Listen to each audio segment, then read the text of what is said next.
நம்ம வெறும் கையில் ட்ரெயின் பண்ணுறது, அட்டாக் பண்ணுறது. புரியுதா? கராத்தே வந்து ஜாப்பனீஸ் வேர்டு. கராத்தே மீனிங் என்ன? Empty hand. Karate meaning empty hand. புரியுதா? நம்ம வெறும் கையில் ட்ரெயின் பண்ணுறதா கராத்தே. புஷ் இது ஜாப்பனீஸ் வேர்டு. கராத்தே மீனிங் வந்து ஜாப்பனீஸ் வேர்டு. புரியுங்களா? கரா எம்டி, டே ஹேண்ட், எம்டி ஹேண்ட். நம்ம வந்து இப்போ ஃபஸ்ட்டு நம்ம எக்ஸசைஸ்லாம் முடிச்சிட்டோம். இந்த கராட்டே மட்டும்தான் ஃபிசிக்கலாகவும் மென்டலாகவும் பாடி ஒர்த்தாக இருக்கும்.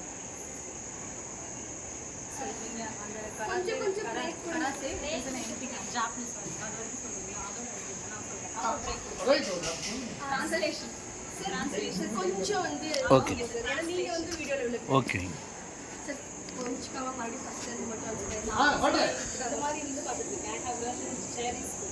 ஓ